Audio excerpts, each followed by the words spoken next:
আজি দেখুৱাম আমাৰ মাহঁতৰ ঘৰত আহিবৰ বাবে প্ৰথমতে কেনেকুৱা ঠাইৰে যাব লাগে। এইটো এটা হৈছে সৰু ৰাস্তা। এইটো ৰাস্তাৰে আমি ঘৰত আহিব পাৰোঁ। আৰু এইটো হৈছে এটা দৌৰ, যিটো বহুত দূৰৰ পৰা আহিছে। এই সিভাগে আছে পথাৰ এখন, এইটো আছে ৰাস্তা, ইভাগে মানুহৰ ঘৰ আছে। আৰু মই দেখুৱাইছোঁ ইভাগে মানে মেইন ৰাস্তা এইটো, ইভাগৰ পৰা ৰাস্তা নাই। ৰাস্তা নোহোৱা ইভাগে আৰু এনেকৈ যাব পাৰি হাৱে। পিছত এইটো হৈছে আমাৰ ঘৰ, আৰু ঘৰটো আজি দেখুৱাইছোঁ ৰ'বক। আজি আমি মানে কালিয়ে আহিলোঁ মাহঁতৰ ঘৰত। বাইদেউ আহিছে, ভাগিনজনী আহিছে মোৰ। মাইনা কি কৰি আছা? তুমি নিজে গা ধুই আছা আৰু মই ধুৱাই দি আছোঁ। এয়া হৈছে ইয়াতে পানী চেকাত দিয়া। পিছত এইটো হৈছে ঘৰ। আমি বাৰু ইমান ধনী মানুহ নহয় যে আৰু আপোনালোকৰ কিছুমান মানুহৰ নিচিনা পকী ঘৰ দেখিব। ইয়াতে মানে কিবা এখন চাং পাতি দিয়া হৈছে চব্জিৰ বাবে। আৰু এইডাল হৈছে ৰঙা জবা ফুল। এয়াও হৈছে এটি ঘৰ, আৰু দেখুৱাইছোঁ মই।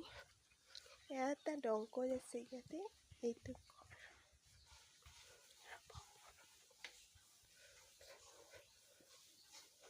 এয়া হৈছে মন্দিৰ, এয়াটো মন্দিৰ, এয়া ঘৰ।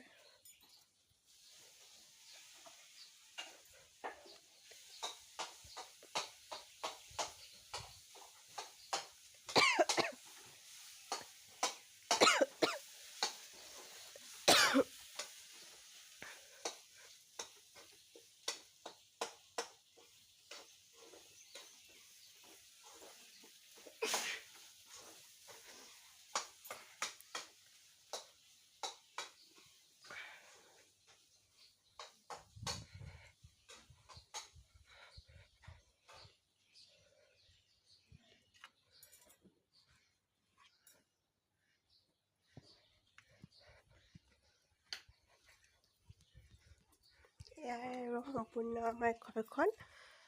এয়া ধুনীয়াকৈ এয়া বাঁহগছ আছে, ইয়াতে বহিব বহুত ধুনীয়া গৰম দিনত, বিশেষকৈ ঠাণ্ডা হৈ থাকে ঠাইখিনি। আৰু এয়াই আৰু এনেকুৱাই আমাৰ পৰিৱেশটো। যিহেতু আমাৰ মা নাই, সেইকাৰণে ঠাইবিলাক ইমান চাফা হৈ নাথাকে। মা ঢুকুৱা যিহেতু আজি 2 মাহেই হ'ল, তাৰ কাৰণে আৰু ইয়াতে কোনো তেনেকৈ নাথাকে। দেউতা